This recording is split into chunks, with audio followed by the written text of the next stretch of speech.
I hope you, all the doctors here still have energy to listening to me. And I have a special request to deliver this lecture in Bahasa, so I'm sorry. So I will start my presentation about Sultan X. Just like Dr. Ayaka stated before, it's not only for melasma, tapi juga dia bisa untuk acne scar. Nah, di sini saya membawa topik acne scar, tapi khususnya kembali lagi untuk melasma, pasien melasma. Oke.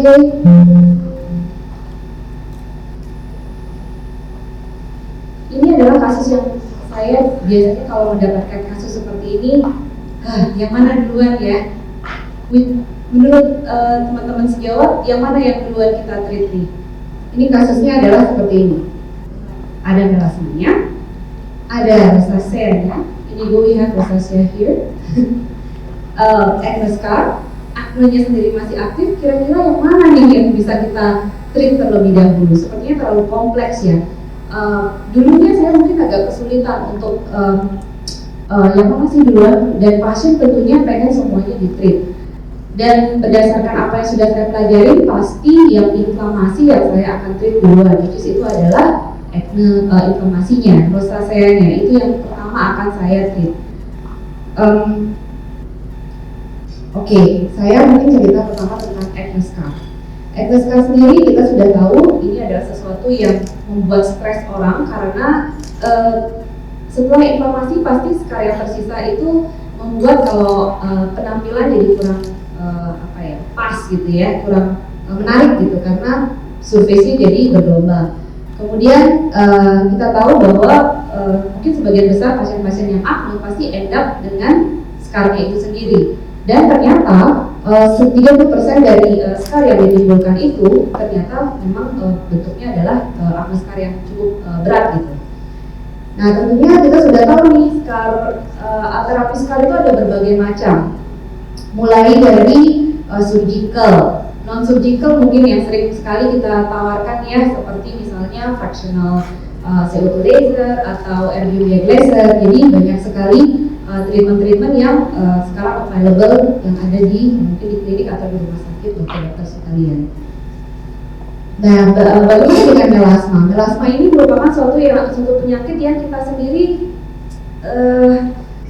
karena up and down-nya kadang kita sendiri juga ingin menyerah ya mengobatinya gitu, karena apalagi saya yang tinggal di Bali gitu dan teman-teman sejawat yang juga merasakan yang tempat tinggalnya mungkin cukup panas gitu, jadi kayak kekambuhan melasma itu cukup sering, itu sering struggle buat kita untuk mengobati keadaan-keadaan melasma yang seperti ini.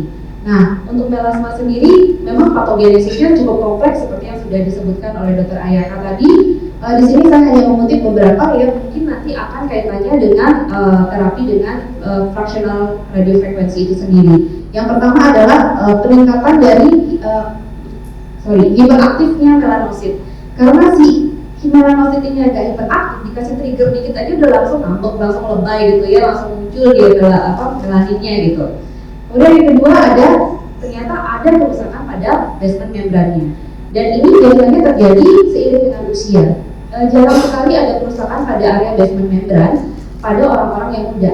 Nah makanya kita bisa lihat kalau orang-orang yang sudah melasma ini biasanya jarang ya, kalau masih muda gitu, masih 17-an melasma jarang kita temukan. Paling sering biasanya sudah pada kulit-kulit yang sudah mulai menua.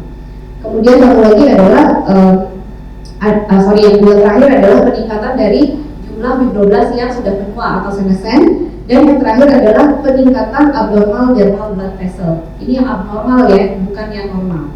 Nah, semua keempat yang ini menyebabkan melasma itu akan lebih mudah untuk terjadi pada pasien. Nah, kalau misalnya kita mendapatkan pasien acne scar pada melasma, sekarang kita sudah bisa mulai untuk memikirkan, what should I do? Tidak harus kita melakukan treatment untuk acne-nya saja, kita bisa lakukan bersamaan, dan itu juga kita sudah less worry karena sekarang ada treatment yang bisa menurunkan resiko hiperpigmentasi yang selama ini saya sendiri personally sangat takutkan. Kalau melihat dari konsensus yang sudah ada, terapi Agnes Carr itu memang yang dikatakan terbaik, terutama untuk atrophic scar baik yang deep atau shallow itu adalah ablative fractional laser. Tapi di sini tentunya kalau kita mau melakukan ablative fractional laser, tetap itu ada heat yang disebarkan di sekeliling dari micro channel yang kita buat pada laser itu, sehingga kita harus sangat hati-hati preparation dari laser, preparation sebelum laser, kemudian post care-nya itu semua harus bagus sekali. Karena kalau tidak ya pasti akan terjadi melasmanya kambuh atau malah hiperpigmentasi atau malah melasmanya sendiri tambah luas gitu. Dan untuk melasma kita tahu bahwa terapi laser memang sudah cukup banyak ya ditawarkan. Tapi kita bisa melihat juga beberapa kasus, saya nggak tahu nih teman-teman sejawat, kira-kira ada nggak sih pasien yang datang sudah di laser kesekian kali, terus akhirnya melasmanya tambah keren, nggak bisa kita treat dengan mudah. Kita katakan sebagai refractory melasma gitu ya. Nah itu kalau di saya pribadi, saya cukup lumayan mungkin kasus-kasus melasma seperti itu. That's the reason beberapa tahun yang lalu ketika Silphem X belum ada, masih Silphem nih, saya wondering apa sih yang bisa kita lakukan untuk men-treat pasien melasma. Nah pada saat saya cari review studinya, ternyata memang ada sekarang ini treatment radiofrekuensi yang ternyata menggunakan pulse wave untuk membantu pasien-pasien melasma, tapi tanpa harus resiko hiperpigmentasinya menjadi heboh banget gitu. Nah, di sini dikatakan dari salah satu review tentang treatment melasma, ini reviewnya baru banget ya tahun 2023, dikatakan bahwa laser and light itu memang salah satu yang digunakan. Namun ini hasilnya tidak konsisten. Nah, seperti pengalaman saya juga dan mungkin juga teman-teman sekalian ya, ternyata dia itu banyak sekali juga bukan banyak sih, komplikasi itu juga lumayan dilaporkan. Komplikasi yang seperti saya tadi sebutkan, misalnya adanya kerusakan pada epidermal layernya, kemudian adanya hiperpigmentasi yang di luar dari melasmanya sedikit menyebar ke samping, kemudian rebound fenomena, dan kita juga mungkin udah cukup tahu ya multiple hypopigmentation itu cukup sering terjadi pada kasus-kasus laser, dan di sini juga dikatakan adanya fatigue. Nah, oleh karena efek samping ini dan kita tentunya kita dealing with darker skin type, kita juga harus hati-hati dalam memberikan treatment pada kasus-kasus melasma. Nah ini yang saya sebutkan, ternyata dari review-review yang dari study yang saya cari dari jurnal-jurnal yang saya baca, ternyata ini adalah salah satu jawaban yang bisa kita berikan. Makanya happy banget ketika melihat ada barangnya di sini gitu. Ini adalah Silphem X, ini adalah radiofrekuensi microneedling system, di mana dia merupakan suatu sinergi antara radiofrekuensi dan salah satu keandalannya adalah pulse wave yang mungkin setahu saya ya sampai detik ini belum ada pulse wave radiofrekuensi yang ada di device lain. Correct me if I'm wrong. Nah, teknologi yang berkesinambungan ini membuat kita bisa men-treat melasma sekaligus juga melakukan rejuvenation. Dan tentunya rejuvenation itu penting juga untuk para melasma, karena memang tadi salah satu masalah orang melasma tentunya adalah prosesnya dia yang mulai bermuang. Ini terkait dengan judul saya tadi, bisakah saya melakukan treatment Agnes Carr pada pasien melasma? Dulunya saya cuma beraninya di microneedling. Microneedling pun saya cuma kayak gak berani banyak-banyak pas dan gak berani terlalu dalam. Kalau saya lakukan terlalu dalam, baliknya pasti hitam gitu. Jadi kayak maju mundur kena saya waktu itu. Tapi di sini dengan adanya teknologi pulse wave, tadinya saya merasa ini kayaknya nggak akan working deh karena terlalu rendah ya energi yang diberikan. Tapi ternyata setelah saya lakukan beberapa sesi pada kasus-kasus yang memang kebetulan punya histori acne, kemudian jadi Agnes Carr, kemudian dia setelah menua punya melasma, kita lakukan treatment masih dengan pulse wave frekuensi, ternyata dia memberikan improvement. Mekanisme of action-nya seperti apa? Nah, jadi fine microneedling, jadi si microneedling dari radiofrekuensi dari Silphem X ini sangat-sangat gentle untuk masuk ke dalam kulit. Itu yang juga poin yang menarik juga ya, karena dia tidak harsh gitu masuknya dan memberikan injury yang lebih dalam. Dia akan melakukan micro injury yang terkontrol, bukan sembarangan, dan dan itu bisa kita lakukan sampai di reticular dermis atau yang agak sedikit dalam, supaya tergantung area scar yang kira-kira ini kayaknya superficial ya, mungkin kita bisa letakkan agak superficial kedalamannya, kemudian oh ini kayaknya agak dalam, kita bisa lakukan sedikit lebih dalam. Dengan microneedling radiofrekuensi ini, dia kemudian akan menstimulasi proses penyembuhan luka yang natural, kemudian mempromosikan produksi dari kolagen dan elastin yang baru, kemudian menurunkan jumlah abnormal blood vessel ini, karena mengingat radiofrekuensi itu kan sangat senang ya sama blood vessel, jadi biasanya yang pertama suka dicari adalah blood vesselnya. Nah itu dia bisa dikurangi jumlahnya, dan tentunya ternyata riset studinya mengatakan dia juga menurunkan hiperaktif melanositnya. Jadi kayaknya semua kena ya gitu. Nah tentunya hasilnya ujungnya apa? Improve skin texture, kemudian skin firming, kemudian elasticity-nya membaik, dan tentunya colornya juga dari pigmentation-nya juga membaik. Dan karena ini adalah teknologinya pulse wave, tidak seperti teknologi lainnya yang biasanya menggadang-gadang continuous wave, dia biasanya safety profile-nya jadi lebih baik karena dia meminimalkan resiko-resiko seperti hyperpigmentasi pasca inflamasi seperti yang kita katakan. Nah, jadi kembali lagi ke terapi acne scar, kita sudah tahu untuk kulit kita, at least ya, fraksional itu akan lebih baik dibandingkan dengan ablatif. Karena kalau fraksional tentunya masih ada zone kulit normal yang tentunya akan mempromot atau membantu proses penyembuhan luka yang kita buat sedikit lebih cepat dibandingkan dengan kita melakukan ablasi atau mengangkat seluruh permukaan epidermis kulit. Itu sangat tidak disarankan untuk tipe kulit yang gelap seperti kita. Nggak gelap banget sih, gelap, cukup gelap. Nah, dengan RF-nya, RF itu sendiri akan membantu scar-nya dengan cara meretraksi kulit pada atrophic scar-nya dan juga merangsang kolagen yang baru, dan pada akhirnya akan merangsang juga dia akan merangsang kolagen yang baru, dan di samping itu dia juga karena yang tadi saya sebutkan menurunkan risiko hiperpigmentasi. Jadi bisa banget ya kita lakukan untuk acne scar. Nah, ini adalah jurnal-jurnal yang sudah pernah membuktikan bahwa pulse radiofrekuensi itu ada gunanya pada perbaikan acne scar. Di sini salah satunya adalah penelitian yang dilakukan pada cukup banyaknya pasiennya 316 pasien. Di sini dikatakan bahwa dari terapi yang dilakukan ternyata hampir sebagian besar ini yang hasilnya cuma minimal improvement ini cuma 21 pasien, jadi sisanya berarti lebih dari 200-an ya, itu ternyata scarnya membaik. Dan tentunya kita pengen tahu ini side effect-nya apa sih kira-kira, muncul nggak sih hiperpigmentasi dan segala macamnya. Ternyata yang tercatat di sana memang yang muncul adalah acne vulgaris dan folliculitis. Tapi memang ini pasiennya bukan pasien yang asma ya, ini memang pasien yang murni acne. Tapi at least sebagian besar kasus yang dilakukan adalah darker skin type. Nah, kemudian ini adalah tambahan saja untuk penelitian yang saya dapatkan terkait dengan erythema post acne. Erythema post acne itu juga salah satu yang sulit. Biasanya erythema post acne itu ada juga yang terjadi pada scarnya itu sendiri. Nah, ternyata penelitian ini menunjukkan bahwa adanya perubahan pada setiap kali dilakukan radiofrekuensi microneedling, dan perubahannya itu cukup signifikan. Dari treatment ke-1, kedua, ketiga, dan seterusnya, itu ternyata perbaikannya cukup baik. Cara kerjanya adalah selain yang saya sebutkan tentang kolagen tadi, dia juga mendapat regulation dari VEGF-A-nya. Ini adalah kasus dari yang diberikan oleh si studi yang tadi. Ini salah satu saja kasusnya yang saya taruh di sini. Jadi kita bisa lihat perbaikan dari acne scar-nya dengan 3 kali sesi terapi. Kita lihat yang di pipinya itu sudah membaik ya.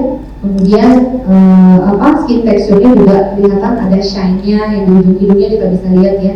Jadi kita bisa lihat bahwa perbaikan dari skin quality itu sendiri. Nah, untuk melasma bagaimana cara kerjanya? Tadi sudah disebutkan, tapi ini saya hanya mengingat merefreshkan sedikit. Jadi melasma ini melasma ini bisa diterapi dengan microneedling radiofrekuensi dengan cara seperti ini. Jadi yang pertama, karena mengingat patogenesisnya hiperaktif dari melanin, jadi dia bisa meregulasi atau membalanskan atau menurunkan dari hiperaktif melanosit ini. Kemudian dia juga membantu menguatkan basement membrannya, Jadi basement membran itu kan bentuknya harusnya kayak batu bata, teratur gitu ya, berjejer. Tapi sayangnya batu batanya itu ada yang rusak, ada yang bolong gitu. Nah ini yang kadang-kadang menyebabkan melanosit yang harusnya berjejer di sana tuh kadang-kadang suka jatuh ke bawah, dan itu juga menyulitkan kita untuk menterapi. Kalau sudah terlanjur di dermis itu agak tricky sedikit untuk mengobatinya. Nah ini dengan memperbaiki basement membrannya, kita bisa membuat kekambuhan melasmanya juga menjadi sulit.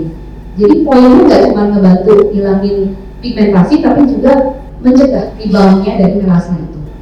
Kemudian removal of the abnormal vasculature-nya, jadi yang tadi pembuluh darah yang terbentuk pada basement melasma itu rata-rata abnormal. Nah ini yang dihilangkan, bukan yang normal ya, jadi yang abnormal yang dihilangkan.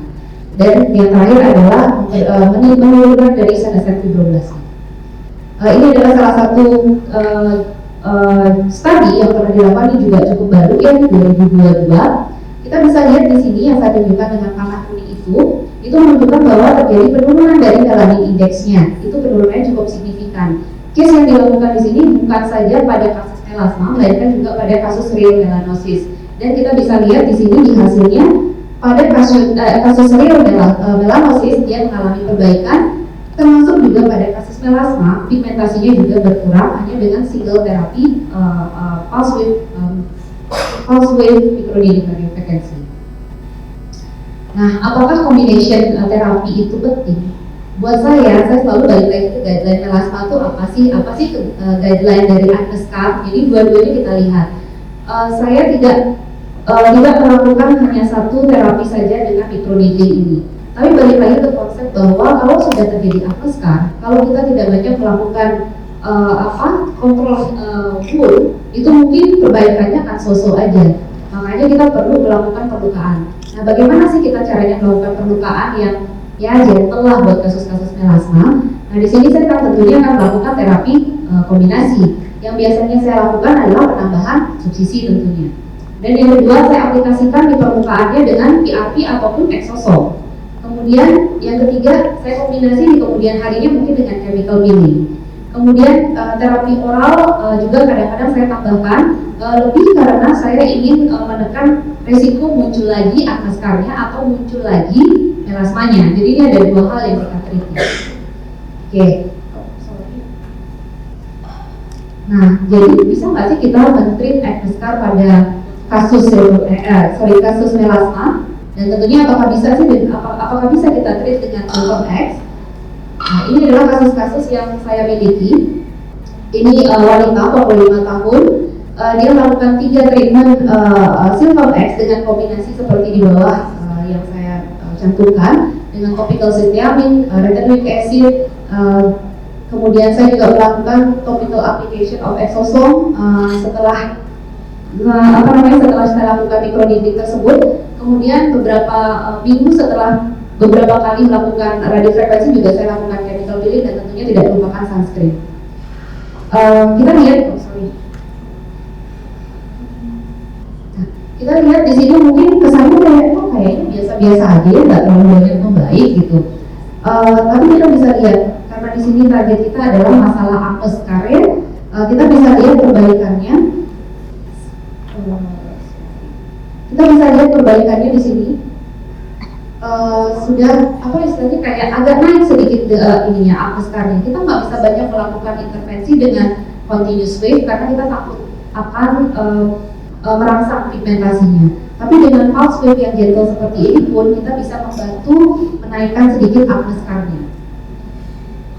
Kemudian ini yang kedua, kasusnya saya yang kedua, wanita 44 tahun.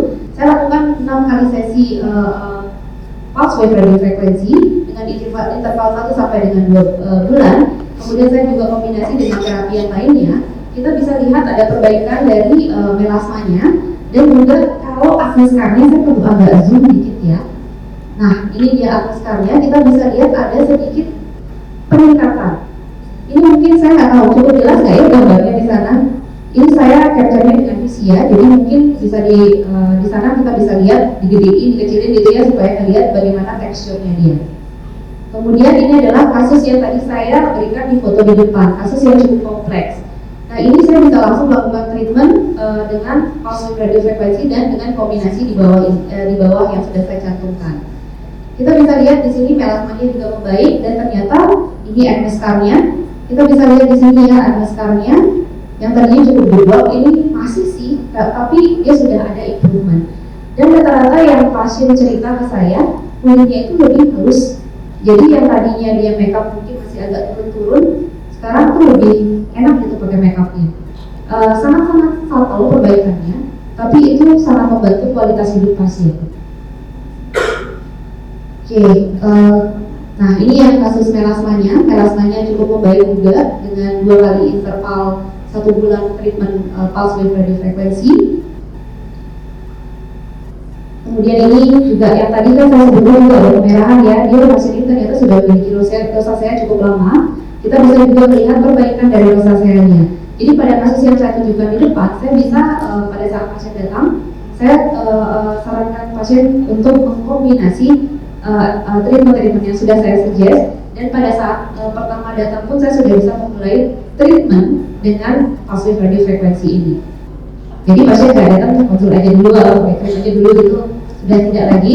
Ini sudah bisa saya lakukan seperti ini. Sekaligus buat saya ini saya gunakan sebagai priming untuk tindakan-tindakan yang mungkin nanti akan sedikit lebih berat.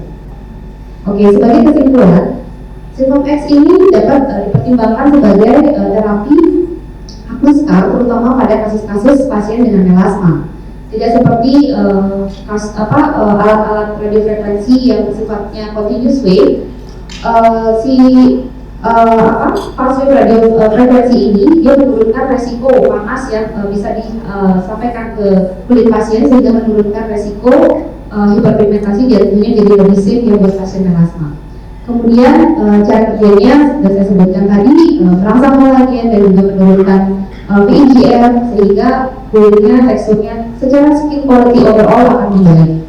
Kemudian dengan tentunya jangan hanya Silvom X saja. Beberapa teman-teman saya juga bertanya, dok cukup nggak sih terapi pulse wave radiofrekuensi saja untuk obatin melasma? Saya akan jawab agak kurang efeknya. Dia akan membantu untuk refraktori melasma yang kayaknya udah ngapa-ngapain, tetap merah, tetap hitam, ya dia bisa membantu menurunkan tapi tidak benar-benar hilang. Biasanya kombinasi terapi adalah yang terbaik untuk kasus baik itu kasus melasma maupun kasus acne scar, apalagi kombinasinya. Oke, sekian dari saya. Jadi kira-kira sudah ada bayangan ya, acne scar pada kasus melasma kita bisa punya pilihan terapi sekarang, yaitu dengan Silvom X. Oke, terima kasih. Selamat malam.